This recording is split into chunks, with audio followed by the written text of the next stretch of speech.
Hey, it's Clay, and this will be a video chart on ticker symbol ABWN. We will take a look at the 30-minute time frame.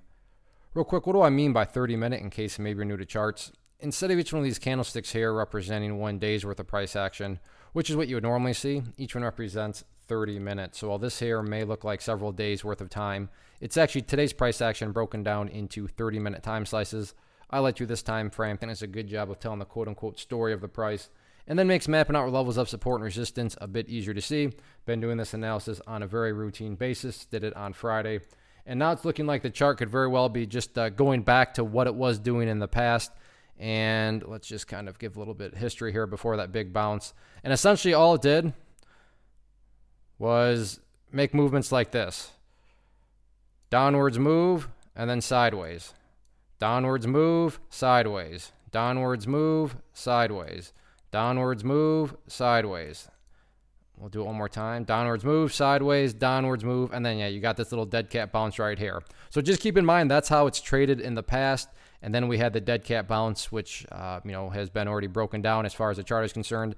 And now, it's kind of a case of deja vu. It's, I feel like I've seen this before. Well, it's probably because you have, because once more, you had the price go down, and then on Friday went sideways, and then what all of a sudden did it do today? It dropped right out of the gates and then went sideways.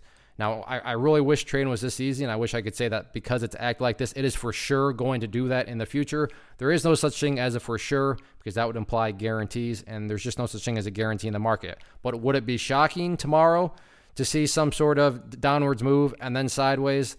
I don't think that would be shocking. I don't think anybody would be shocked. In fact, if anybody's saying, wow, Clay, you're a genius for pointing this out, then your definition of a genius is, I don't know what your definition is, because I by no means am trying to come across like this is some sort of great discovery on my part. No, anybody that uses charts, understands charts, can recognize, just very simple patterns, has probably, like I said, if you're having a case of deja vu, there you go. I mean, you have seen this before. So we'll see if that's how things play out or not. This one has proven, to be fair to the bulls, that it can bounce and bounce big. But these are definitely situations and setups where you need to be very aware of risk and risk management, because the last thing you want to do is get caught in something where you just keep averaging down and down into oblivion.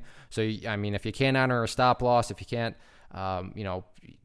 analyze risk, and you shouldn't even be trading, but that's a whole nother video in and of itself. But just be aware that this one can bounce big, but as far as past history has shown, it does have a tendency to kind of act the way it did. So we'll see if kind of things play out and continue in that same way, or if the bulls can get some sort of bounce. But if I were to force into a corner, I would definitely think that something like this is probably coming, where it's a big move down out of the gate, and then things kind of chill out for the rest of the day. But yeah, let's see what happens, because again, to be fair, there is no such thing as a guarantee. One of the biggest questions I get is, hey Clay, how do you find the stocks that you trade? So what I've done is put together a free resource guide where I talk about the tools that I use to locate stocks that I find interesting and think may have potential. So if that sounds like something that could add value to you as a trader, then click on the image that is up on the screen right now, and I will email you the guide. The guide itself is very short and to the point, and best part, it's completely free. Thanks for watching the video. Let me know if you have any questions.